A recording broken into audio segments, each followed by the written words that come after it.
할렐루야. 양쪽 옆에 계신 분들과 잠시 인사를 하겠습니다. 안녕하세요라고 이렇게 쎄요 하시는 분은 누구십니까? 할렐루야.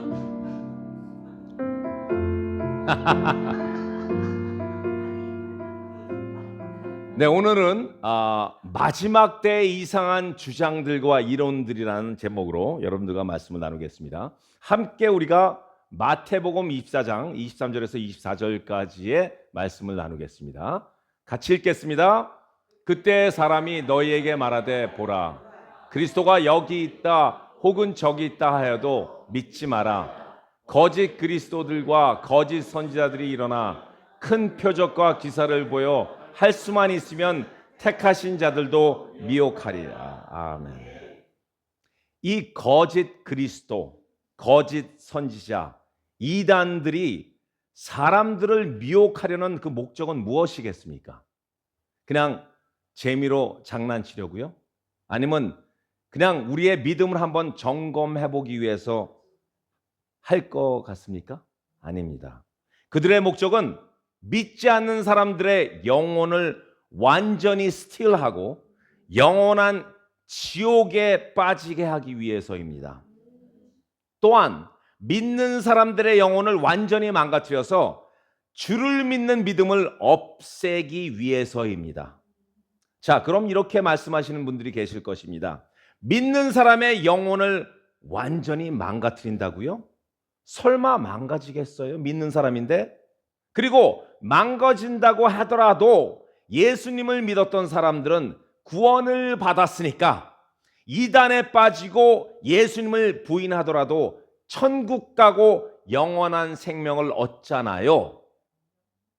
어떤 분들은 또 이렇게도 말씀하십니다. 예수님을 진짜로 고백하고 거듭났는데 중간에 마귀들의 유혹으로 인해서 마약과 술과 중독이 되어서 길가에서 오버도스 되고 결국은 죽었지만 천국은 보장돼 있지 않습니까? 생명책에 한번 쓰여진 그 글씨가 우리들의 이름이 과연 지어진다는 말입니까? 말도 안 됩니다 하고 말씀하시는 분들이 계실 것입니다. 마귀들에게 블레임합니다. 어떨 때는 우리가 농담으로 나누었지만 마귀들도 기분 나쁠 때가 있을 거예요. 내가 안 그랬어요. 이거는 본인이 한 건데 왜 저한테 그러세요? 이렇게 할 수도 있을 것입니다. 마귀도 시험 들죠. 반대로 어떤 사람들은 이렇게도 이야기합니다. 예수를 주로 고백했지만 중간에 정말 개판처럼 살다가 예수가 없는 것처럼 살다가 죽을 때까지 예수님을 아예 저주하고 부인하고 산 사람들, 성령을 부정했기 때문에 구원은 취소될 수도 있다. 이렇게 말하시는 분들도 있습니다. 답은 무엇일까요? 여러분들이 저에게 물어보신다면 답은 예수님만 아시고 그분의 절대적인 주권입니다. 그래서 우리가 이렇고 저렇고 따질 수 없습니다만 여러분들에게 오히려 제가 질문하고 싶습니다. 질문. 여기에 계신 모든 분들 구원 받으셨죠? 예를 들어서 이 교회에 이단이 들어왔어요. 그래서 예수는 가짜이고 내가 진정한 메시아다 라고 해서 교회 간판이 광야 국제교회에서 나는 예수다라는 교회로 바뀌었어요. 그리고 이단의 가르침을 받아서 정말 그 이단에 빠진다면 모든 사람들이 그 전에 고백한 그 믿음이 있기에 모두 다 천국 갈까요? 무조건 간다면 왜 우리는 이단에 대해서 자꾸 얼러트를 하고 깨어 있어야 된다고 말할까요? 보장이 되어 있는데 말이죠. 여러분들 이 구절은 어떻게 생각하십니까? 마태복음 24장 13절 끝까지 견디는 자는 구원을 얻으리라. 빌리 목사님 끝까지 견디지 않아도 돼요. 중간에 포기해도 가능한 게 믿음 아닙니까? 왜냐하면 한 번 구원은 영원한 구원이기 때문에 견딜 필요 없어요. 그냥 무너져도 괜찮아요. 구원은 단순한 사건이 아니라 지속되는 예수님과의 관계와 믿음이 아닐까요? 이 구절은 어떻게 생각하십니까? 우리가 그를 부인하면, 예수님을 부인하면 그도 우리를 부인할 것이라. 아니, 우리가 예수님을 믿는다고 고백해서 의롭다함을 받고 구원을 받았는데 나중에 이단에 속아서 예수님을 부인하고 세상을 벗삼아 살다가 죽었다고 해도 우리를 천국에 들여보내야 되지 않나요? 예수님 근데 어떻게 우리를 부인하실 수 있으십니까? 여러분들은 어떻게 생각하십니까? 모든 답은 주님의 주권이십니다. 그리고 여러분들 각자에게 맡기겠습니다. 저는 그 믿음이 취소될 수 있다고 보기보다는 이렇게 생각합니다. 그들이 처음에 고백한 그 고백이 그냥 입으로만 했던, 아니면 상황 때문에 그냥 했던, 아니면 옆집 이웃 권사님께서 끌고 가서 그냥 전도 폭발에 의해서 끌고 가서 그 교회에서 그냥 저 믿습니다 한 것이 아니었는지 의심해 봅니다. 그리고 다녔지만 교회에서 상처받고 세상의 유혹이 너무나 재밌고 달콤해서 다시 세상으로 돌아가고, 교회는 나랑 안 맞아, 예수님 말고도 아마 다른 구원의 방법이 있을 것이야, 예수님은 유일신인데 왜 삼위일체, 성경에도 안 나와 있는 삼위일체를 말해? 이건 뭔가 이상해. 차라리 요즘 무당들이 대세인데 그냥 무당이나 한번 믿어볼까 라고 한다면, 그들이 믿는다고 했지만 나중에 배도함으로 구원을 잃었다기보다는 애초에 그들이 한 그 고백이 진짜가 아니고 상황으로 했고, 할 수 없이 했고, 개인적으로 감정이 끌려서 했고, 진정한 거듭남이 없었던 것이 아닐까 하고 생각해 봅니다. 결론은 아직까지 구원의 확신이 없다면 여러분들 중에 정말 다시 거듭나고 그분이 진정한 구원자이심을 믿어야 됩니다. 내가 신앙생활 40년 동안 했는데 지금 무슨 소리를 하십니까? 라고 화내지 마시고요. 다시 한번 자기의 삶을 돌아보시고 다시 구원을 확신하여 성화의 길로 걸어가셔도 절대 늦지 않습니다. 진심으로 거듭난 자는 끝까지 믿음을 지킬 것이고 견딜 것이고, 목숨이 지금 없어지는 한이 있을지라도 예수님을 부인하지 않을 것입니다. 자, 이런 우리들의 믿음을 스틸하고 킬하고 디스트로이하기 위해서 사단은 무단히 faithful하게 24/7 일합니다. 비지합니다. 그들은 비지해요. 연중무휴입니다. 그들에게는 휴가가 없습니다. 게다가 사람들을 통하여서 잘못된 교리들을 퍼뜨리고 무너지게 만듭니다. 옛날에는요, 전혀 다른 교리를 들고 와서 새로운 주장을 펴기에 그것에 맞서서 믿음 속에서 바로 신학이라는 게 생겨졌고, 그 신학이 믿음을 정리한 학문으로 든든한 파운데이션이 되어서 우리들을 지켜주고 방어해주고 있습니다. 그래서 신학이 그렇게 중요한 것입니다. 그런데 요즘은요, 슬쩍 거의 흡사하게 들어와서 우리들을 헷갈리게 만들고요, 그러면서 또 슬슬 분리를 시키고 슬그머니 상처나게 하고, 그러다가 더 큰 분쟁을 일으켜서, 게다가 자기 주장과 이론과 이상한 신학을 내세우는 그런 머니퓰레이션이라는 방법을 씁니다. 지금부터 제가 말씀드리는 예는 모두 저희 사역에서 일어난 실제 일들이라서 너무나 현실적인 사례입니다. 여러분들은 아마 너무 잘 아실 거지만 동영상으로 설교를 보시는 분들은 아, 이런 일도 있었구나라고 하실 것입니다. 이 교회에 들어와서 흡사하게 들어와서 슬그머니 교회에 들어온 그 머니퓰레이션 하는 사람들의 특징은요, 먼저 믿음이 상당히 신실하신 사람들로 보이기 위해서 말씀 공부를 무지합니다. 거의 모든 구절들을 다 암송하고 무슨 일이 있을 때마다 성경 말씀 하나하나씩 다 끄집어냅니다. 창세기부터 계시록까지 머리에 다 들어가 있어요. 그러다 보면은 보통 사람들이 보기에 와, 신실한 크리스천이다. 저분이 내 멘토가 되었으면 참 좋겠다 라고 느낄 정도입니다. 두 번째 특징은요, 그들이 공동체에 들어와서 딱 보다가 가장 약한 사람들에게 접근해서 1대1 만남을 자주 갖습니다. 그리고 그들의 아픔을 들어주면서 맞장구도 가끔 쳐줍니다. 또한 중간중간마다 그 마음이, 그 육신이 약한 또는 그 영이 약한 그런 분들이 교회에 대해서 불만을 털어놓으면 처음에는 하나님의 교회를 그렇게 욕하면 안 된다 하다가 점점 본색을 드러냅니다. 그리고 아니, 빌리 목사가 그딴 이야기를 했다는 거야? 내가 가만히 안 두겠어. 송 장로님이 그딴 이야기를 했다는 거야? 나 가만히 안 두겠어. 내가 가서 따질 거야. 이렇게 바뀝니다. 세 번째 특징은요, 내가 이 교회에 수많은 사람들을 데리고 오고 했는데 제발 전화번호도 좀 받고 팔로우업 좀 해주세요. 연락도 취하고 중간중간 좀 만나주세요. 도대체 이 교회에서 하시는 사역이 뭡니까? 데리고 오신 분들이 전화 자체를 갖고 있지도 않아요. 전화가 바로 다 끊겨요.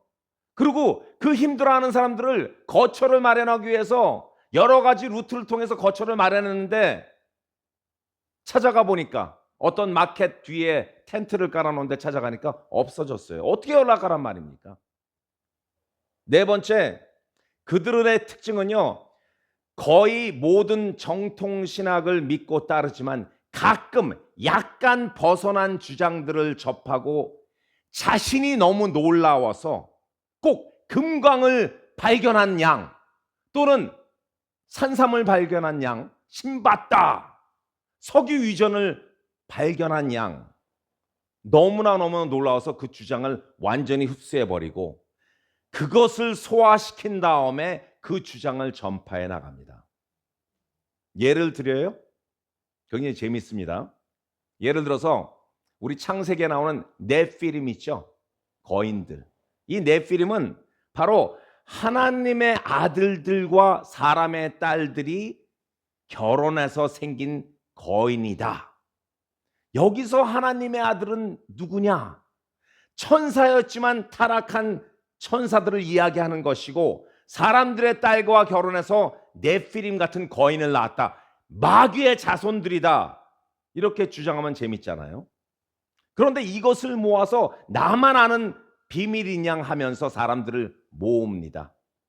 이게 그렇게 중요한 건가요?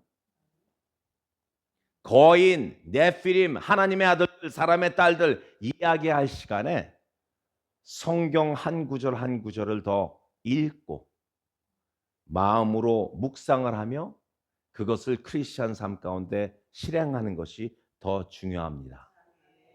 마태복음 1장 예수님의 족보가 나옵니다. 아브라함에서 다윗까지 14대, 다윗에서 바벨론 포로까지 14대, 바벨론 포로에서 예수까지 14대. 그 이름들을 다 외웁니다. 아니, 자기 족보도 외우지 못하면서 왜 남의 족보를 외우냐고요? 그 족보를 다 외워요. 마태복음 1장에 나오는 이름들, 우리 모르는 이름들 있잖아요. 그 족보가 중요한 것이 아니라 14대 14대 14대 나오는 거는 14대라는 그 14가 게마트리아로 바로 다윗을 이야기하는 거거든요. 그러면 이 마태복음은 유대인들한테 쓴 거 아닙니까? 유대인들, 우리들의 왕 다윗의, 우리가 가장 존경하는 다윗 왕의 자손으로 온 예수 그리스도가 왕이다. 그런데 예수 그리스도는 그냥 우리의 육신의 왕뿐만이 아니라 천지의 왕이다라는 것을 강조하기 위해서 이야기한 거라고요. 그런데 그걸 14대 14대 14를 외울 필요가 없는 것을 계속 외우고 있습니다. 그러니 족보를 외우는 것이 중요한 것이 아니라 마태는 지금 예수를 외치고 있는 것입니다. 그게 중요하다는 것입니다. 그리고 또 이런 예도 있었습니다. 사도신경을 절대로 읽지 않겠다. 우리 교회는 사도신경을 잘 안 읽잖아요. 가끔가다 이제 파워포인트를 띄우면 그때 읽긴 읽는데 그 사도신경은 절대로 읽지 않겠다. 왜냐하면 성경에 나와 있지 않기 때문에. 사도신경은요, 초대교회 교부들이 삼위일체를 부정하고 예수님의 신성을 부인하는 그런 이단에 맞서서 하나의 구호처럼 만든 신조입니다. 초대 교부들이 그런 이상한 이단들이 오기에 그걸 만든 것입니다. 일종의 선언문과 신앙 고백 같은 것이에요. 그런데 그것이 성경에 나와 있지 않다고 나는 절대로 읽지 않는다. 사도신경 여러분들 아시죠? 거기에 나쁜 말이 있나요? 이단적인 요소가 있나요? No. 우리가 아버지 학교, 어머니 학교에서 나는 아버지이다, 나는 어머니다라고 외치는 그런 구호가 있습니다. 그것은 무엇이냐면요, 성경에 안 나와 있어요. 나는 진정한 아버지가 되겠다, 나는 진정한 어머니가 되겠다는 정체성의 결단이고 선언이고 선포입니다. 그래서 해도 괜찮은 것이에요. 어떤 찬송가는요, 찬송가 가사 자체가 성경 구절로 다 되어 있습니다. 그러나 어떤 찬송가는 찬송가 작곡가의 신앙 고백, 간증이 들어가 있는 것이 있습니다. 그것은 성경에 안 나와 있어요. 그런데 이 찬송가 부르시다 했는데 나 그건 안 불러요. 이렇게 말하는 건 말이 됩니까, 안 됩니까? 한 번만 안 된다 그러셨네요. 말이 돼요, 안 돼요? 말이 안 되죠. 그런 것을 주장하는 사람들이 있었나요? 예, 있습니다. 저희 사역 중에 너무나 많이 있었어요. 그런 것을 주장하는 사람들은 극단주의, 문자주의에 빠지기 쉽습니다. 그리고 슬슬 이상한 주장들을 가지고 와서 인도하려고 합니다. 또 어떤 예 있는 줄 아세요? 드럼 치는 것. 이거요, 아프리카 부두 블랙 매직의 드럼 소리랑 똑같습니다. 절대 교회에선 드럼 치면 안 됩니다. 왜 이렇게 겁을 먹냐고요? 그리고 그 토속, 아프리카 토속의 그 드럼 치는 소리와 우리 드럼 치는 소리와 똑같다라는 증거를 가져오시면 이제부터 안 치겠습니다. 증거 못 가져오잖아요. 새벽 기도도 못하게 합니다. 과거 불교에서 바로 지금 스님 된 사람들, 그 사람들을 교육시키기 위해서 새벽 기도를 강조했답니다. 새벽에 뭐 불공 드리는 거. 그래서 새벽 기도는 절대로 따라해서는 안 됩니다. 아이, 왜 그러시냐고요. 본인이 새벽 기도에서 깨진 사람이잖아요. 아무것도 모르고 그 카랄트의 대학생들 새벽 기도 픽업해주고 데려다주고 하는, 믿은 지 한 2개월 됐을 때 새벽 기도가 뭔지 몰랐어요. 뭐 하는 건지도 모르고 가서 그냥 졸다가 왔는데 그때 깨진 사람 아닙니까? 킹 제임스 버전만이 유일한 성경이다. 참 안타깝죠. 거기에 대한 내용이 많은데 그냥 그것은 지나가겠습니다. 여자는 가리키면 안 된다. 여자는 이 앞에 나와서 마이크 잡으면 안 된다. 조용히 하고 있어야 된다. 킹 제임스 버전 이야기 할까요? 해드릴까요? 하지 마요? 오케이, 그냥 지나가죠. 우리가 마태복음, 마가복음이죠. 마가복음 9장 29절에 기도와 금식 외에는 이런 유가 나갈 수가 없다. 마귀를 대적할 때 기도와 금식이라는 말이 나오는데 그게 킹 제임스 버전에만 나온 것이라고 합니다. 흠정역, 그것을 트랜슬레이션한 흠정역에서만 나오는데 지금 우리가 가지고 있는 개역개정과 또는 NIV, NLT, ESV 버전에는 기도밖에 안 나와요. 그래서 금식을 일부 빼버렸다. 그렇기 때문에 다른 버전들은 마귀가 한 것이다. 저는 NLT를 읽거든요. New Living Translation. 왜냐하면 영어가 약하기 때문에. 그렇죠? 그런데 그러면은 저는 마귀 책을 읽은 거예요. 그래서 물어봤더니 맞대요. 당장 버리라 그러더라고요. 근데 우리가 금요일 날 성경 나눔을 할 때 박혜균 지사님께서 정말 엄청난 이야기를 하셨어요. 목사님, 기도와 금식이 빠져도 우리는 금식이 얼마나 중요한 건지 알고 있지 않습니까? 그러시면서 하는 말씀이 그 당시에 또는 지금 우리도 우리의 기도 제목이 너무나 긴급한 기도 제목이 있을 때 금식이 따라오는 어펜딕스예요. 부록이에요, 부록. 맞잖아요. 기도 열심히 하고 가서 삼겹살 구워 먹는 분들도 계시겠지만 긴급한 기도 제목이 있을 때는 우리가 기도하면서 금식도 하잖아요. 그게 같이 따라오는 건데 그거를 꼭 분리시켜서 왜 금식이 없어졌냐? 이것은 마귀가 지은 책이다라고 말하는 것은 너무나 위험한 것입니다. 거짓 그리스도들과 거짓 선지자들이 일어나 큰 표적과 기사를 보여 할 수만 있으면 택하신 자, 하나님께서 택하신 자, chosen people도 미혹하리라. 이와 같이 자기만 아는 것, 이런 주장들을 가지고 와서 퍼뜨리고 또 교회를 비방하기 시작하고 머니플레이트를 하는 것에 대해서 굉장히 우리가 조심해야 됩니다. 또한 그들은 영적으로 약한 사람들에게 접근해서 많은 시간을 투자합니다. 결국 교회를 다 그만둡니다. 교회를 나오지 않기 시작해요. 어떤 그 부류의 그 그룹에 속한 사람들은 교회를 안 나옵니다. 정말 우리는 깨어 있어야 됩니다. 마지막으로 제가 이 구절을 한번 읽어볼게요. 여러분들이 어떻게 느끼시는지 한번 말씀해 주십시오. 지금 예수님께서 말씀하신 것입니다. 나더러 주여 주여 하는 자마다 다 천국에 들어갈 것이 아니요. 이게 어떻게 이래요? 우리는 주여 예수님 외쳤는데 다 천국에 들어갈 것이 아니요. 다만 하늘에 계신 내 아버지의 뜻대로 행하는 자라야 들어가리라.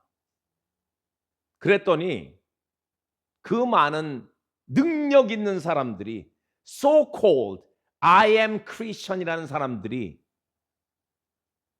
예수님한테 주여 주여, 우리가 주의 이름으로 선지자 노릇도 했고요, 예언도 했고요, 귀신도 쫓았고요, 많은 권능을 행하였지 않습니까? 그랬더니 내가 저희에게 밝히 말하되 내가 너희를 도무지 알지 못하니 불법을 행하는 자들아 내게서 떠나가리라. 정말 무서운 경고입니다.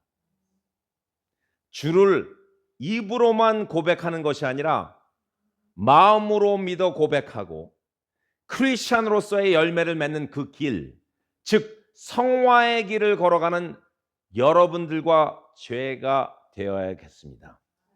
그 성화의 길은 이 모임 저 모임 정신 이상한 사람들이 쫓아가는 것처럼 하는 것이 아니라, 예를 들어서 샌프란시스코에 만지면 쓰러지는 유명한 강사가 오셨다, 부흥사가 왔다, 거기 갑시다. 정말 유명한 예언자가 아프리카에서 왔습니다. 이건 꼭 뭐와 같은 건지 아세요? 용한 점쟁이 찾아가는 거죠. 똑같은 거예요. 이단을 조심하십시오. 이단기가 있는 사람들과 교제하지 마시고요, 가까이 하지 마십시오. 여러분들의 신앙마저 조금씩 금이 가기 시작하고 또 의심하게 되고 위축되기도 하고 세상적으로 가기 너무나 쉬워집니다. 그럼 이단을 어떻게 알 수 있느냐? 간단하게 말씀드리겠습니다. 첫 번째, 성령이 알게 해줍니다. 성령이 알게 해준다는 건 성령과 친해져야 되는데, 성령과 친해져야 된다는 것은 말씀과 친해지라는 것입니다. 성령께서 말씀을 그리고 분별력을 주시고 어떨 때는 긴급한 워닝을 주시던지 상황을 만들어 주십니다. 그때 우리는 더 쉽게 알아차릴 수 있습니다. 두 번째, 그 이단들의 열매를 보면 돼요. 말을 거창하게 하지만 무엇인가 고집스럽게 주장하는 것이 있습니다. 무엇인가. 목사를 절대로 나는 목사라고 부르지 않습니다. 예수님 시절에는 목사라는 직책이 없었어요. 그래서 나는 브라더라고만 부릅니다. 물론 굉장히 좋아요. 나쁘지 않아요. 하지만 그런 이상한 주장들, 고집들, 이상한 주장들을 고집스럽게 말씀하는 사람들을 보시면 됩니다. 그리고 이리저리 계속 기웃거립니다. 한 군데에 있지 못해요. 조금만 섭섭하면 다른 교회로 바로 옮깁니다. 어떤 분들은 월요일서부터 주일까지 스케줄이 꽉 차 있어요. 이 교회 저 교회 저 교회, 이 모임 저 교회 저 모임. 저보다 더 바쁩니다. 그리고 마지막으로 주위에 함께 다니는 사람들을 보시면 그분을 알 수 있습니다. 주위에 함께 다니는 사람들이 어떤 사람들인가, 그 열매를 보면 분명히 이 사람이 어떤 사람이라는 걸 알 수 있습니다. 저 보십시오. 저랑 같이 다니는 사람들이 누구십니까? 바로 광야국제교회 교인 아니십니까? 자신이 없으세요? 별로? 천사. 오직 예수님이 중심이면 흔들리지 않고, 오직 예수님이 중심이면 다른 새로운 것에 귀가 솔깃하고 그 주장들과 이론들을 따라가지 않습니다. 오직 예수님이 중심이면 이상한 것들이 스며드는 것을 분별할 수 있고, 오직 예수님이 중심이면 예수님만 찬양하고 영광 드릴 수 있습니다. 제발 예수님께 집중하는 광야국제교회 성도들이 되시기를 예수 그리스도의 이름으로 기도합니다. 아멘.